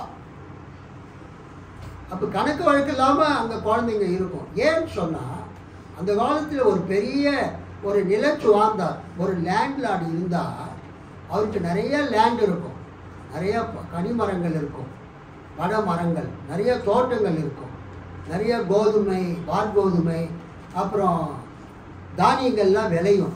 அதெல்லாம் அறுவடை செய்யணும். அதெல்லாம் என்ன செய்யணும்? அறுவடை செய்யணும். அந்த அறுவடை செஞ்சதை அவங்க அதை மிதித்து, அந்த மாடுகளை வச்சு போர் அடித்து, அந்த தானியத்தெல்லாம் கட்டி அதை கொண்டு வந்து எஜமானுடைய வீட்டில் அந்த அந்த தானியங்கள் வைக்கிற களஞ்சியத்தில் அவங்க சேர்த்து வைக்கணும். அப்போ நிறைய அவங்களுக்கு வேலைக்காரங்க தேவைப்படும். அதனால் அவர் என்ன பண்ணுவாருன்னா, வெளியிலேருந்து வேலைக்காரங்களை கூப்பிட மாட்டார். அவர்கிட்ட இருக்கக்கூடிய அவருடைய மனைவி, அவருடைய பிள்ளைகள், மறுமனையாட்டிகள், அவங்க பிள்ளைகள், தாங்கிட்ட பணிபுரியக்கூடிய அடிமைகள், அடிமை பெண்கள், அவங்களுக்கு பிறந்த பிள்ளைகள், தனக்கு பிறந்த பிள்ளைகள் எல்லாரையும் வச்சு அவ்வளோ பெரிய எஸ்டேட்டையும் அந்த பண்ணையையும் அவர் நிர்வகிப்பார். ஒரு அல்லேலூயா சொல்லாமா? சில நேரங்களில் சில புருஷர்கள் தங்களுடைய மனைவியை, ஏற்கனவே சொன்னேன், விவாகரத்து செய்துவிட்டு கெத்துபா என்கிற கொஞ்சம் பணத்தை அந்த பெண்ணு கையில் கொடுத்துட்டு அவர் வேற ஒரு அந்த பெண்ணை அனுப்பிச்சிடுவார் அவங்க தாய் வீட்டுக்கு. இவர் மற்ற பெண்களை திருமணம் செய்து கொள்வார். அப்போ என்ன ஆகும்னு சொன்னால், நல்லா கவனிங்க, அப்போ நிறைய குழந்தைகள் வந்து தகப்பன் இல்லாமல், தாய் இல்லாமல் அவங்க அங்கே அனாதையாக அவங்க இருப்பாங்க. இப்போ கூட நீங்கள் தினத்தந்தியில் பார்த்தீங்கன்னா ஒரு 2-3 நாளைக்கு முன்னால் ஒரு பெண் இருக்கிறா, அவளுக்கு 2 பிள்ளைங்க இருக்கிறாங்க. அந்த பெண்ணுடைய கணவர் இறந்து விடுகிறார். அந்த பெண்ணு ஒரு வாலிபனோடு தொடர்பு கொள்கிறார். அப்போ அந்த வாலிபன் சொல்கிறா, நீ இந்த குழந்தைகள்லாம் இல்லாமல் நீ வந்தன்னா நான் உன்னை மனைவியாக ஏற்றுக்கொள்கிறேன், திருமணம் செய்கிறேன். உனக்கு இந்த 2 பிள்ளைங்க இருக்குது, அந்த பிள்ளைங்களோடு நீ கூட்டிகிட்டு வந்தால் நான் உன்னை என்ன பண்ண முடியாது, திருமணம் செய்ய முடியாது என்று சொல்லிவிடுகிறேன். ஒரு 2-3 நாள் வந்த நியூஸ் பேப்பர் தினத்தந்திலேயே வந்திருக்கு. அப்போ அவன் என்ன பண்ணுறா, அந்த 2 பிள்ளைங்களையும் அவன் சாவடிச்சிடுறான். ஒன்றா சாவடிச்சாலா 1 by 1 சாவடிச்சாலும் தெரியும். அப்போ அவங்க சொந்தக்காரங்களாம் போலீஸில் போய் கம்ப்ளைண்ட் கொடுக்குறாங்க. என்னன்னா, இவளுக்கு புருஷன் இறந்துட்டாரு, இவளுக்கும் இன்னொரு பையனுக்கும் தொடர்பு இருக்குது. நல்லா இருந்த பிள்ளைங்க திடீர்னு சாகுதுன்னா அந்த சாவில் மர்மம் இருக்கிறது. அந்த அந்த அந்த பிள்ளைகளை இந்த அம்மா தான் கொலை பண்ணி இருக்கணும் அப்படின்னு சொல்லிட்டு போலீஸ் விசாரிக்குது. அவள் கடைசியில் ஒத்துக்கிறான். ஆமாம், நான் அந்த பையனை கட்டுறதுக்காக என்னுடைய 2 பிள்ளைகளையும் நான் கொலை செய்தேன். ரொம்ப வருந்தத்தக்க ஒரு நிகழ்ச்சி. கல்யாணமே வேணாம், நான் இந்த 2 பிள்ளைங்களுக்காக என் வாழ்நாள் முழுவதும் நான் வாடுறேன் அப்படின்னு அந்த பொண்ணு சொல்லியிருந்தா அவளை ஒரு சிறந்த தாயின்னு நம்ம சொல்லுவோம். ஆனால் அவள் என்ன பண்ணிட்டான்னா, தனக்கு எதிர்காலம் வேணும், தனக்கு வாழ்க்கை நல்லா இருக்கணுன்ட்டு தன்னுடைய அந்த 2 பிள்ளைகளையும் தன் சொந்த கையாலேயே அவள் கொஞ்சம் கூட ஈவு இருக்க இல்லாமல் அவள் கொலை செய்ததை தினத்தந்தி பேப்பரில் பார்க்குறோம். கடைசியில் அவளை பிடிச்சி ஜெயிலில் போட்டாங்க. இப்போ சமீபத்தில் வந்த நியூஸ் அது மாதிரி. அந்த காலத்தில் என்னன்னா, நிறைய பிள்ளைகள் இது மாதிரி கணவனால் கைவிடப்பட்ட பெண்கள் அந்த பிள்ளைகளை வளர்க்க முடியாமல் அவங்க என்ன பண்ணுவாங்கன்னா, அந்த இயேசு கிறிஸ்துவின் காலத்துக்கு முன்னால் அந்த காலத்தில் தங்களுக்கு பிறந்த குழந்தைங்களை கொண்டு போயிட்டு வெகு தொலைவில் அந்த குழந்தைங்க திரும்பி வர முடியாத ஒரு இடத்துல அந்த குழந்தையை விட்டுட்டு வந்துடுவாங்க. அந்த குழந்தைய அப்போ அந்த குழந்தை என்ன ஆகும், வழி தெரியாமல் அந்த காட்டு விலங்குகளுக்கோ அல்லது மற்ற மிருகங்களுக்கோ அது என்னவாகும், இரையாகக்கூடிய சூழ்நிலை. தண்ணி இல்லாமல், சாப்பாடு இல்லாமல் அது வனாந்திரத்தில், பாலைவனத்தில், மலைப்பாங்கன பகுதியில் அந்த தாய்மார்களே போய் தங்களுக்கு இந்த குழந்தை வேணாம், இந்த குழந்தை எங்களால் வளர்க்க முடியாது அப்படின்னு விட்டுட்டு வந்த சமயத்தில் அது கவர்மெண்ட்டு பர்மிட் பண்ணியிருந்தது. அது மாதிரி செய்வதற்கு அரசாங்கம் என்ன பண்ணதுங்க, பர்மிஷன், அனுமதி கொடுத்து இருந்தது. உங்களால் குழந்தைய வளர்க்க முடியலையா, நீங்கள் போய் என்ன பண்ணுங்கள், வனாந்திரத்தில், பாலைவனத்தில், மலை பிரதேசத்தில் அந்த பிள்ளைங்க திரும்பி வர முடியாத இடத்துல விட்டு வந்து விடுங்க. How sad it is. எவ்வளவு ஒரு துக்கமான ஒரு காரியத்தை பாருங்க. அது மாதிரி நேரத்தில் கிறிஸ்தவ சபைகள் நோட் தீஸ் பாயிண்ட்ஸ். இந்த பாயிண்ட் நீங்கள் தெரிஞ்சுக்கணும். அப்படிப்பட்ட சமயத்தில் கிறிஸ்துவ சபைகள், கிறிஸ்துவ விசுவாசிகள், கிறிஸ்துவ ஊழியர்கள் அவங்க அங்கே இங்கும் போயிட்டு இருக்கும்போது இந்த குழந்தை அழுவுற சத்தம் கேட்டதுன்னா, இது மாதிரி சொந்த தாயால் தகப்பனால் மறிப்பதற்காக விட்டு செல்லப்பட்ட குழந்தைகளை அவங்க கண்டு அந்த குழந்தைகளை தூக்கிட்டு வந்து அவங்க வளர்ப்பாங்க. கைத்தட்டி ஆண்டவர் மகிழ்ப்பாங்க. அந்த பிள்ளைகளை தங்கள் பிள்ளைகளை போல வளர்ப்பார்கள். இன்னைக்கு எப்படி முதியோர் இல்லம், இன்னைக்கு எப்படி அநாத ஆசிரமங்கள்லாம் இருக்குதோ, ஆர்ஃபனேஜ்லாம் இருக்குதோ, ஹோம் ஃபார் சில்ட்ரன் இருக்கிறதோ, குழந்தைகள் இல்லம், அதுபோல் 2000 வருடத்திற்கு முன்பதாக அந்த கிரேக்க ரோம அந்த சாம்ராஜ்யங்கள் இந்த உலகத்தை ஆட்சி புரியும் போது அந்த மத்திய கிழக்கு நாடுகளிலே வசித்தவர்கள் இது மாதிரி ஒரு ஆள் நிறைய மனைவியை கல்யாணம் பண்ணும்போது அவனுக்கு ஒரு குழந்தை 2 குழந்தை சாகிறதுல ஒன்று அவனுக்கு பெரிய பிரச்சனை இல்லை. ஒரே ஒரு மனைவி 2 பிள்ளைங்கன்னா தான் கவலைப்படணும். அவன் நிறைய மனைவி இருக்கும்போது அவனுக்கு இதெல்லாம் என்னதுங்க ஒரு பெரிய பிரச்சனை இல்லை. அந்த குழந்தைய பார்த்துக்கிறதுக்கு ஆள் இல்லைன்ட்டு போய் விட்டு வந்துடுவாங்க. அந்த காலத்தில் இது ஏற்றுக்கொள்ளப்பட்ட ஒரு சம்பிரதாயமாக இருந்தது. உங்களால் குழந்தைய வளர்க்க முடியலையா, நீங்கள் போயிட்டு வனாந்திரத்தில், பாலைவனத்தில், காட்டில் எங்கேயாவது இப்போ அந்த குழந்தைய போட்டு வந்து. அப்போ கிறிஸ்தவ திருச்சபை, ஆண்டவருடைய சபை, அப்படி தூக்கி வீசப்பட்ட பிள்ளைகளை, கைவிடப்பட்ட பிள்ளைகளை அவங்க தேடி கண்டுபிடிச்சு தங்களுடைய சபைக்கு, தங்கள் வீடுகளுக்கு அழைத்து வந்து அவங்களுக்கு உணவு கொடுத்து அவங்கள தங்கள் பிள்ளைகளாக வளர்த்தாங்க. அல்லேலூயா, கர்த்தருடைய பிள்ளைகளாக வளர்த்தாங்க. இது பொதுவாக நம்ம அதிகமாக சபையில் பிரசங்கம் பண்ணுறது இல்லை. இந்த சிறு பிள்ளைகளை பற்றி பேசும்போது உங்களுக்கு அதை நான் சொல்லுகிறேன். ஏனென்றால் அந்த காலத்தில் அரசாங்கமே அந்த காரியத்தை அந்த செய்வதற்கு அனுமதி கொடுத்திருந்தது. ஆனால் பிற்காலத்தில் ரோம பேரரசில் பல கிறிஸ்துவ மன்னர்கள் எழுப்பின போது அப்படி பிள்ளைகளை அந்த காட்டு மிருகங்களுக்கு வனாந்திரத்தில் போய் விட்டு வருவதற்கு அவங்க தடையை பிறப்பித்தார்கள். அல்லேலூயா. they stopped such very bad practices. தவறான பழக்க வழக்கங்களை அந்த ரோம கிறிஸ்துவ மன்னர்கள் அதுக்கு தடையை ஏற்படுத்தினார்கள். பேசிக்கலி நம்ம பைபிளில் இன்னும் கொஞ்ச நாட்டில் முடிக்க போகிறோம். நம்ம தேவன் சிறு பிள்ளைகள் மேலே மிகவும் அன்புடையவராக இருக்கிறார். இன்னைக்கு தமிழ் சுவிசேஷ திருச்சபையில் வாசிக்க வேண்டிய வேத பகுதி சங்கீதம் 139. சங்கீதம் 139 எடுத்தீங்கன்னா அதில் வந்து குழந்தைங்களை பற்றி வரும். கர்த்தருக்கு ஸ்தோத்திரம். நான் சற்று காலதாமதமாய் வந்ததுனால் நான் வருவதற்குள்ளாக நீங்கள் சங்கீதத்தை வாசித்து விட்டீர்கள். யூஸ்வலாக எனக்கு நீங்கள் ஃபோன் பண்ணி கேட்கணும், இன்றைக்கி என்ன சங்கீதம் வாசிக்கணும்னு. ஏதோ ஒரு சங்கீதம் வாசிக்கணும்னு நீங்கள் என்ன பண்ணக்கூடாது, வாசிக்கக்கூடாது. சங்கீதம் 119 நம்ம என்ன பார்க்குறோன்னு சொன்னால் கர்த்தருக்கு ஸ்தோத்திரம். 12 உமக்கு மறைவாக இருளும் அந்தகாரம் படுத்தாது, இரவும் பகலை போல வெளிச்சமாயிருக்கும். உமக்கு இருளும் வெளிச்சமும் சரி. நீர் என் உள்ளிந்திரியங்களை கை கொண்டிருக்கிறீர். என் தாயின் கர்ப்பத்தில் என்னை காப்பாற்றினீர். நான் பிரமிக்கத்தக்க அதிசயமாய் உண்டாக்கப்பட்டபடியால் உம்மை துதிப்பேன். உமது கிரியைகள் அதிசயமானவைகள், அது என் ஆத்துமாவுக்கு நன்றாய் தெரியும். நான் ஒளிப்பிடத்திலே உண்டாக்கப்பட்டு பூமியின் தாழ்விடங்களிலே விசித்திர வினோதமாய் உருவாக்கப்பட்ட போது என் எலும்புகள் உமக்கு மறைவாய் இருக்கவில்லை. என் கருவை உம்முடைய கண்கள் கண்டது. என் அவயவங்களில் ஒன்றாகிலும் இல்லாதே போதே அவைகள் அனைத்தும், அவைகள் உருவேற்படும் நாட்களும் உமது புஸ்தகத்தில் எழுதியிருந்தது.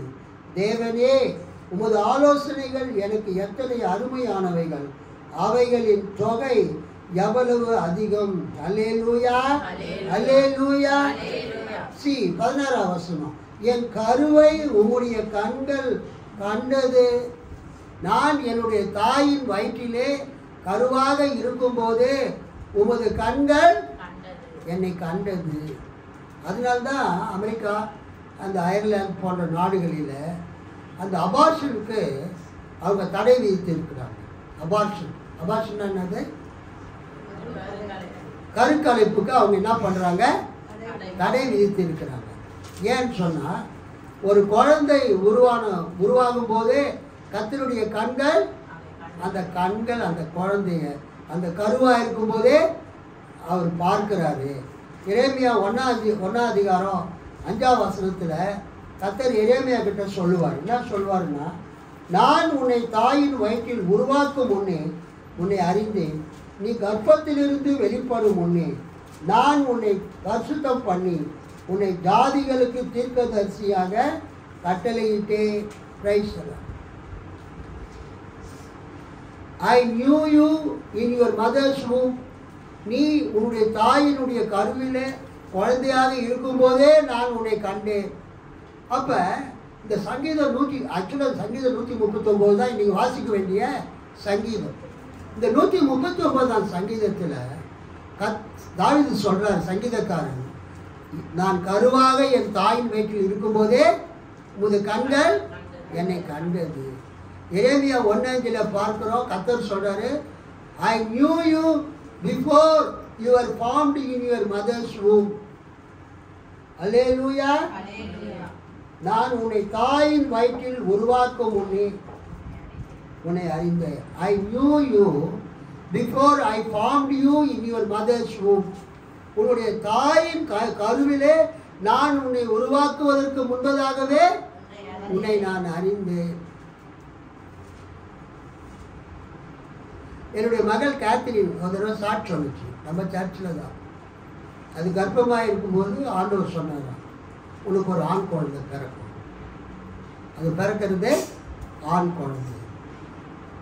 அதே மாதிரி கர்த்தர் அதுக்கு ஆண் குழந்தை கொடுத்தார், வில்லியம் சீமோர். ஸோ நம்ம தாயின் வயிற்றில் உருவாவதற்கு முன்பதாகவே கர்த்தர் நம்மை அறிந்திருக்கிறார். We are so important in the sight of God. தேவனுடைய பார்வையிலே நாம் விசேஷித்தமானவர்கள். தேவனுடைய பார்வையிலே நீங்கள் விசேஷித்தமானவர்கள். Before you are formed in your mother's womb, God's eyes seen you. நீங்க உங்க தாயின் கருவிலே உருவாவதற்கு முன்பதாக கர்த்தருடைய கண்கள் உங்களை கண்டிருக்கிறது. நீங்க கருவா இருக்கும் போதே கர்த்தர் உங்களை பார்த்துட்டார். அதைத்தான் நாம் சங்கீதம் 139 நம்ம வாசித்தோம். உமது என் கருவை உமது கண்கள் கண்டது. அல்லேலூயா, ஸ்தோத்திரம். என் கருவை உம்முடைய கண்கள் கண்டது. என் அவயவங்களில் ஒன்றாகிலும் இல்லாத போதே அவைகள் அனைத்தும் அவைகள் உருவேற்படும் நாட்களும் உமது புஸ்தகத்தில் எழுதியிருந்தது. பைபிள்ல பிள்ளைகளை கர்த்தர் அதிகமாக நேசிக்கிறார். அவர் God is a so merciful God. இரக்கத்திலே மிகுந்த இரக்கம் உள்ள தேவன். He is a compassionate God. மிகவும் மனதுருக்கமான தேவன். கர்த்தராகிய இயேசு கிறிஸ்து மனதுருக்கத்தின் ஆண்டவர். இன்றைக்கு காசாவில் இஸ்ரேல் தேசத்தினால இஸ்ரேலிய படைகளால் ஏறத்தாழ 60,000 மக்கள் கொல்லப்பட்டிருக்கிறார்கள். காசாவில் இது வரைக்கும் எத்தனை பேர் கொல்லப்பட்டிருக்கிறாங்க? 60,000க்கும் மேற்பட்டவர்கள் கொல்லப்பட்டிருக்கிறார்கள். அதிலே பல பெண்கள் கொல்லப்பட்டிருக்கிறார்கள், பல குழந்தைகள் கொல்லப்பட்டிருக்கிறார்கள், பல ஆண்கள் கொல்லப்பட்டிருக்கிறார்கள். இன்னைக்கு காசாவில் பாலஸ்தீனத்தில் காசாவில் அது ஒரு சிறை மாதிரி இருக்கும். திறந்த வெளி சிறை, சுத்தீரி அடைக்கப்பட்டிருக்கும். நடுவில் ஜனங்க இருக்கிறாங்க. அவங்களுக்கு சாப்பாடு இல்லை, குடிக்கிறதுக்கு தண்ணி இல்லை. நிறைய பேர் சாப்பாடு கொடுத்தா கூட சாப்பிட முடியாத நிலையில் இருக்கிறாங்களாம். ஒரு மெடிக்கல் டாக்டர் பிபிசிக்கு அவர் சொல்கிறார், என்னன்னா இப்போ போய் நிறைய பேர் அவங்களுக்கு காசாவில் இருக்கிறவங்களுக்கு சாப்பாடு கொடுக்குறாங்க. பல நாட்கள் பட்டினியாக இருக்கிறவங்களுக்கு சாதாரணமாக நம்ம சாப்பிட்ற பிரியாணியோ நம்ம சாப்பிட்ற மட்டனையோ சிக்கனையோ பிரெட்டையே கொடுத்தா அவங்களால சாப்பிட முடியாது. சாப்பிட்டாலும் அது அவங்களுக்கு செரிக்காது. அதனால் ஒரு 40 நாள் 50 நாள் பட்டினியாக கிடக்கிற ஆட்களுக்கு எடுத்த உடனே சாலிட் ஃபுட்டு கொடுக்க முடியாது. என்ன ஃபுட் கொடுக்கணும்? லிக்விட் ஃபுட்டு மாதிரி கொடுக்கணும். அப்போ தான் அந்த சாப்பாடு அவங்களுக்கு உள்ளே இறங்கும், அவங்களால இன்டேக் பண்ண முடியும். அவங்க இப்போ பல நாட்கள் சாப்பிடாம வயிறெல்லாம் சுருங்கி எலும்பும் தோலுமாக இருக்கிறாங்க. அவங்களுக்கு நம்ம சாப்பிட்ற உணவு கொடுக்கக்கூடாது, அவங்களுக்கு ஸ்பெஷல் ஃபுட்டு கொடுக்கணும். அவங்களுக்கு கப்பல்லையோ லாரிலையோ கொண்டு போய் உணவு கொடுக்க அந்த இஸ்ரேல் அனுமதிக்கலை. அட்லீஸ்ட் அவங்களுக்கு பேராசூட்டில் விமானத்தில் போய் அவங்க இருக்கிற பகுதியில் உணவை போட வேண்டும். எனக்கு என்ன டவுட்டுன்னா, அந்த அன்டோனியோ குட்டரஸ் அவர் தானேப்பா ஐக்கிய நாட்டு சபையினுடைய பொதுச் செயலாளர். அந்த ஐநா சபையினுடைய பொதுச் செயலாளர் என்ன சொல்லுகிறார்? பேப்பர் படித்தா தானே, பேப்பர் படிக்கிறது இல்லை, நியூஸ் கேட்கறது இல்லை, அப்புறம் உங்களுக்கு எப்படி அறிவு இருக்கும்? பொது அறிவு. நியூஸ் பார்க்கணும், தினத்தந்தி பேப்பராவது படிக்கணும். இங்கிலீஷ் பேப்பர் படிக்கலனா கூட ஐநா சபைக்கு பொதுச் செயலாளர் யாருன்னு கேட்டால் என்ன பண்ணணும்? உங்களுக்கு பதில் சொல்ல தெரியல. அப்போ இன்ஜினியரிங் 4th இயர் என்ன அது ப்ரோஜனம்? அவன் engineer 3rd year B. Very sad. அந்த ஐநா பொதுச் செயலாளர் என்ன சொல்றாரு, அன்டோனியோ குட்டேரஸ், உலக நாடுகள் மனிதான தன்மையை இழந்து விட்டன. உலகத்தில் இருக்கிற modern world, we are living in the modern world. நவீன உலகத்தில் வசித்து கொண்டிருக்கிறோம். மனிதாபமான நிலைமையிலே நாம் இல்லை. அந்த காசாவில் லட்சக்கணக்கான மக்கள் சாப்பாடு இல்லாமல், தண்ணி இல்லாமல் அவங்க செத்து கொண்டிருக்கிறார்கள். இந்த அறிவுள்ள, நல்ல படித்த, நல்ல வளர்ச்சி அடைந்த மேலை நாடுகளில் வசிக்கிறவங்க யாராவது பேசுகிறாங்களா எதிர்த்து அமெரிக்காவையும் இஸ்ரேலையும்? உலகத்தில் இருக்கிற நாடுகள் மனிதாபிமான தன்மையை இழந்து விட்டன. நீங்க பாலஸ்தீனத்தில் இருக்கிற, காசாவில் இருக்கிற மக்கள் முஸ்லீம்களா இருக்கிறதுனால அவங்களை ஆதரிக்கிறதுக்கு நீங்க முஸ்லீம்களா இருக்க தேவையில்லை. அல்லேலூயா. உங்களுக்கு மனிதாபிமானம் இருந்தால் இஸ்ரேல் பண்றதும் அதுக்கு அமெரிக்கா சப்போர்ட் பண்றதும் தவறு என்பதை நீங்கள் சுட்டி காட்டுவீர்கள் என்று ஐநா பொதுச் செயலாளர் அந்தோனியோ குட்டேரஸ் அவர் அந்த அறிக்கையாக சொல்கிறார். அதை நான் ஆமோதிக்கிறேன். அதெல்லாம் படிக்கும்போது பார்க்கும்போது மனசு வேதனைப்படுது. நம்ம பிள்ளைகள் பட்னியாக இருந்தால் பட்னியில் சாகிறத நம்ம சகிக்க முடியுமா? ஆதி ஆகமத்தில் அந்த இஸ்மவேல் இல்லை, தண்ணி இல்லாமல் அவன் போயிட்டு மயக்கடிச்சு விழுறத நான் பார்க்க மாட்டேன்னு சொல்லி அவன் அழுகுறான். பிள்ளையின் சத்தத்தை கர்த்தர் கேட்டாருன்னு கர்த்தருடைய தூதன் வந்து அவளுக்கு ஒரு நீரூற்றை காண்பிக்கிறான். இன்றைக்கு இந்த அமெரிக்காவும் இந்த இஸ்ரேலும் கடவுள் பெயரை சொல்லி தங்களை தாங்களே வஞ்சித்து கொண்டு இருக்கிறார்கள். அமெரிக்காவில் இருக்கிற கிறிஸ்துவ ஊழியர்கள், ஐரோப்பாவில் இருக்கிற கிறிஸ்துவ ஊழியர்கள், உலகம் எங்கெல்லாம் இருக்கிற கிறிஸ்துவ ஊழியர்கள் இந்த காரியத்துக்கு அவங்க எதிர்ப்பு கொடுக்க வேண்டும். கிறிஸ்துவ தேவன், பைபிளில் இருக்கிற தேவன் இரக்கமுள்ள தேவனாகிறார். அந்த குழந்தைகள் பட்டினியால் சாகிறதை, பட்டினியால் மடிகிறதை நம்ம தேவன் பார்த்து கொண்டு சும்மாவே இருக்க மாட்டார்.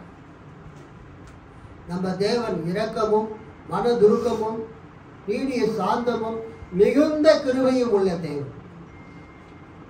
பழைய ஏற்பாட்டில் தான் அவர் யூதர்களுக்கு, இஸ்ரவேலர்களுக்கு அதிக முக்கியத்துவம் கொடுத்தார். ஆனால் புதிய ஏற்பாட்டில் தேவன் எப்படி என்றால் இந்த முழு உலகத்தையுமே நேசிக்கிறார். அல்லேலூயா. ஒரு பட்சபாதம் இல்லாத தேவன் நம்முடைய தேவன். யோவான் 3:16 ஒரு வாசி. யோவான் 3:16.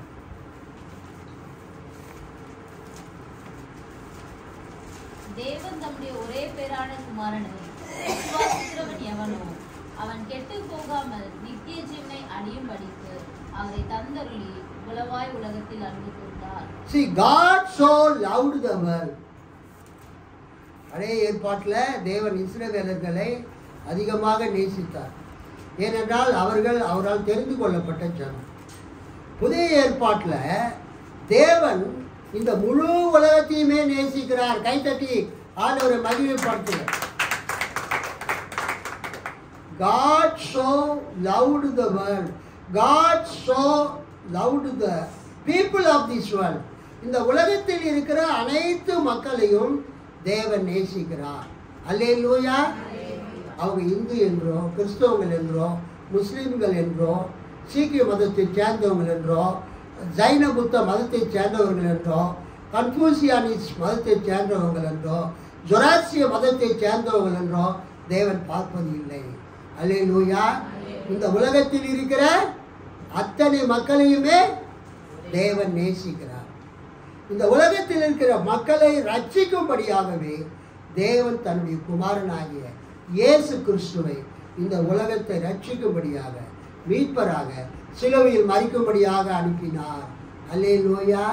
அதனால கடவுள் இந்த உலகத்தில் இருக்கிற எல்லா மக்களையும் நேசிக்கிறார். முக்கியமாக குழந்தைகளை இயேசு நேசிக்கிறார். நம்ம சண்டே ஸ்கூலில் நம்ம என்ன கற்றுக் கொடுக்குறோம்? நம்ம சண்டே ஸ்கூலுக்கு வரவங்கெல்லாம் கிறிஸ்துவ பிள்ளைங்களா? எல்லா பிள்ளைங்களும் நம்ம சண்டே ஸ்கூலுக்கு வருது. எல்லா பிள்ளைகளையும் நம்ம நேசிக்கிறோம். தேவன் குழந்தைகளை அதிகமாக நேசிக்கிறார். வாசிப்போம். யோனா தீர்க்கதரிசன புஸ்தகம் 4ஆம் அதிகாரம் 11ஆம் வசனம். யோவான் 4:11. யோனா படிங்க. வலது கைக்கும் இடது கைக்கும் வித்தியாசம் அறியாத 1,20,000 பேருக்கு, வலது கைக்கும் இடது கைக்கும் வித்தியாசம் அறியாத 1,20,000 பேருக்கு, 1,20,000 பேருக்கு அதிகமான மனுஷரும் அநேக மிருக ஜீவன்களும் இருக்கிற மகா நகரமாகிய நினிவேக்காக நான் பரிதபியாமல் இருப்பேனோ என்றார். அல்லேலூயா. யோனாவை கர்த்தர் நினிவேக்கு போக சொன்னார். அசிரியாவின் தலைநகர் நினிவேக்கு போக சொன்னார். இஸ்ரவேலர்களுக்கும் அசிரியாவுக்கும் இடையில யுத்தம். அதனால கர்த்தர் என்ன பண்ணாரு, அந்த யோனாவை பார்த்து அவங்களுக்குள்ள ஒரு அண்டர்ஸ்டாண்டிங் இல்லை. அசிரியா அந்த காலத்து சூப்பர் பவர், வல்லரசு நாடு. அதனுடைய தலைநகரம் தான் நினிவே. அந்த நினிவேக்கு போய் சுவிசேஷம் அறிவிக்க சொன்னார். அவன் நினிவேக்கு போகாமல் தர்ஷீஷுக்கு ஓடி போனான். அப்புறம் அந்த ஸ்டோரி தெரியும் உங்களுக்கு. அந்த கப்பல்லேருந்து யோனாவை தூக்கி கடலில் போடுறாங்க. அப்போ அவனை ஒரு பெரிய மீன் விழுங்குது. அப்புறம் அது அவனை கரையில் கக்குது. அவன் போயிட்டு நினிவேயில் பிரசங்கம் பண்ணுறான். இன்னும் 40 நாளில் நினிவே கவிழ்க்கப்படும். அந்த வார்த்தையை கேட்ட ஒரே ஒரு சென்டென்ஸ், இன்னும் 40 நாளில் நினிவே கவிழ்க்கப்படும், அழிக்கப்படும். அதை கேட்ட நினிவே மக்கள் டோட்டலி எல்லாரும் மனம் திரும்பிட்டாங்க. அல்லேலூயா. அதை பார்த்து கர்த்தர் அவர்களுக்கு செய்வேன் என்று சொல்லியிருந்த தீங்கை குறித்து மனஸ்தாபப்பட்டார். அந்த தீங்கை அவர் மேலே வரவிடவில்லை. அப்போ யோனாவுக்கு கோபம் வந்தது. நீங்கள் எப்பயுமே இப்படி தான், நீங்கள் அழிப்பேன்னு சொல்லிட்டு என்ன பண்ண மாட்டீங்க, அழிக்க மாட்டீங்க அப்படின்னு கோபமாக இருக்கும்போது கர்த்தர் சொல்கிறாரு. யோனா 4ஆம் அதிகாரம் 11ஆம் வசனம். வலது கைக்கும் இடது கைக்கும் வித்தியாசம் அறியாத 1,20,000 பேருக்கும் அதிகமான மனுஷரும் அநேக மிருக ஜீவன்களும் இருக்கிற மகா நகரமாகிய நினிவேக்காக நான் பரிதபியாமல் இருப்பேனோ என்றார். அங்கு நினிவேயினுடைய மக்கள் தொகை எவ்வளவு? 1,20,000 பேர். நம்ம தமிழ் பைபிளில் போட்டிருக்கோம். திருவிவிலிய பொது மொழிபெயர்ப்பில் எப்படி இருக்குது? இந்த நினிவே மாநகரில் 1,20,000க்கும் மேற்பட்ட மக்கள் இருக்கிறார்கள். வலக்கை எது இடக்கை எது என்று கூட சொல்ல தெரியாத இத்தனை மக்களும் அவர்களோடு எண்ணிருந்த கால்நடைகளும் உள்ள இந்த மாநகருக்கு நான் இரக்கம் காட்டாமல் இருப்பேனா என்றார். ஹல்லேலூயா. சரி, நம்ம வச்சிருக்கிற பழைய திருப்புதலையோ நம்ம வச்சிருக்கிற திருவிவிலியம் பொது மொழிபெயர்ப்பிலையும் அந்த நினிவே மாநகரில் மொத்த ஜனத்தொகை 1,20,000 பேர். ஆனால் அங்கே ஒரு வார்த்தை வருது. என்ன வார்த்தைன்னா, வலக்கை எது இடக்கை எது, வலது கை எது இடது கை எது என்று கூட சொல்ல தெரியாத இத்தனை மக்கள். குழந்தைங்களுக்கு தான் வலக்கை எது இடது கை எதுன்னு தெரியாது. எந்த குழந்தைங்களுக்கு? இதெல்லாம் பிள்ளைகள். இந்த பேர் என்ன? எயில் அதியனுக்கோ அல்லது ஜெசுக்கோ அல்லது இங்கே வரும்ப ஸ்டீபனுடைய பிள்ளைகளுக்கோ கிடையாது. பிறந்த பிள்ளைகள். எங்கள் கேத்தரினுடைய குழந்தை வில்லியம் சீமோர், அந்த 1 வயசுக்கு உட்பட்ட பிள்ளைகளுக்கு என்ன தெரியாது? வலது கை எது இடது கை எதுன்னு தெரியாது. வலது கையில் சாப்பிட்றது அந்த பிள்ளைங்க இடது கையில் சாப்பிடும். அதைத்தான் வலது கைக்கும் இடது கைக்கும் வித்தியாசம் தெரியாத பிள்ளைகள் என்று நம்ம பைபிளில் படிக்கிறோம். வலது கைக்கும் இடது கைக்கும் வித்தியாசம் தெரியாத பிள்ளைகள் யார் என்றால் குழந்தைகள். அப்போ என்ன சொல்கிறாங்கன்னா, சில வேத பண்டிதர்கள் அந்த நினிவேயுடைய மக்கள் தொகை ஜனத்தொகை 1,20,000 பேர் கிடையாது. அங்கே இருக்கக்கூடிய வலது கைக்கும் இடது கைக்கும் வித்தியாசம் தெரியாத அந்த குழந்தைகளுடைய எண்ணிக்கை எவ்வளவு? 1,20,000 பேர். ஏன்னா வலது கைக்கும் இடது கைக்கும் வித்தியாசம் தெரியாதவங்க குழந்தைகளா, அந்த குழந்தைகளுடைய எண்ணிக்கை மட்டும் நினிவேல 1,20,000 பேர் என்றால் 20,000 குழந்தைகள் என்றால் அப்போ மக்கள் இன்னும் எவ்வளவு அதிகமாக இருப்பார்கள். அது இங்கிலீஷ்ல இவர் எப்படி டிரான்ஸ்லேட் பண்ணி இருக்கிறார் என்றால் எட்கர் ஜே குட்ஸ்பீட். நான் ஏற்கனவே சொன்னேன் இந்த பைபிள் வந்து குட்ஸ்பீட் டிரான்ஸ்லேஷன். இந்த குட்ஸ்பீட் எப்படி மொழிபெயர்த்திருக்கிறார் இந்த கம்ப்ளீட் பைபிள்ல. And should not I indeed have pity on Nineveh, that great city in which are more than 120,000 infants. இந்த முடிச்சுட்டோமா? டிராஃபிக் ஜாம்ல போய் நிற்கிற மாதிரி நினச்சிக்கணும். That great city in which are more than 120,000 infants. அங்க என்ன வருதுங்க? இன்ஃபேன்ட்ஸ். இன்ஃபேன்ட்ஸ்னா பச்சிளம் குழந்தைகள். அந்த நினிவேல எவ்வளோ பேர் இருக்கிறாங்க? 120,000 infants that cannot distinguish between their right hand and their left, and many cattle. இது ஜேம்ஸ் மொஃபட். அதனால தான் இந்த 2 பைபிள் நான் எடுத்துட்டு வந்தேன். அது வந்து குட்ஸ்பீட் டிரான்ஸ்லேஷன், இது ஜேம்ஸ் மொஃபட். இந்த ஜேம்ஸ் மொஃபட்டு இந்த வசனத்தை எப்படி டிரான்ஸ்லேட் பண்ணியிருக்கிறார்? And am I not to be sorry for that great city Nineveh with over 120,000 infants in it who know not their right hand from their left, and with all its cattle. So அந்த original Hebrew பைபிளில் மக்கள் என்று வந்திருந்தாலும் அந்த dynamic translation அப்படின்னா அந்த context பார்த்து அதனுடைய அர்த்தத்தை மொழிபெயர்க்கும் பொழுது அது மக்கள் அல்ல, அது குழந்தைகள், இன்ஃபேன்ட்ஸ். இதை வந்து நிறைய பேர் மொழிபெயர்த்திருக்கிறாங்க. என்கிட்ட குட்ஸ்பீட் டிரான்ஸ்லேஷனும் மொஃபட் டிரான்ஸ்லேஷனும் இருக்குது. இந்த மொஃபட் டிரான்ஸ்லேஷனில் யெகோவா தேவன், யாவே கர்த்தராகிய தேவன், அந்த நினிவே என்பது ஒரு விக்கிரகத்தை வணங்கக்கூடிய ஒரு நாடு. அசிரியா விக்கிரகத்தை வணங்கக்கூடிய நாடு.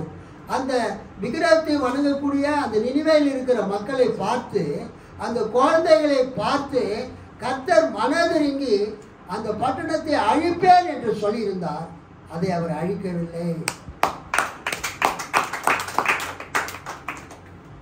இது நமக்கு என்ன சொல்லுகிறது?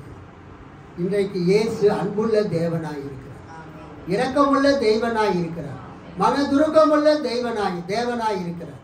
பரலோகத்திலே யெகோவா தேவன், யாவே தேவன் எப்படி அந்த நினிவேவின் மீது இரக்கம் உள்ளவராய் இருந்து 1,20,000 குழந்தைகளை அவர் ரட்சிக்கும்படியாய் காப்பாற்றும்படியாய் அந்த பட்டணத்தை அழிக்கவில்லையோ, இன்றைக்கும் இயேசு சிறு பிள்ளைகள் மீது இரக்கமுடையவராய் இருக்கிறார். நாம் சபையாக காசாவுக்காக நாம் ஜெபிக்க வேண்டும். காசாவில் இருக்கிறவர்கள் அவங்க வந்து அனைவரும் கிறிஸ்தவர்கள் அல்ல, அனைவரும் யெகோவாவை வணங்குகிறவர்கள் அல்ல, அனைவரும் முஸ்லீம்களும் அல்ல, அல்லாவை வணங்குகிறவர்களும்.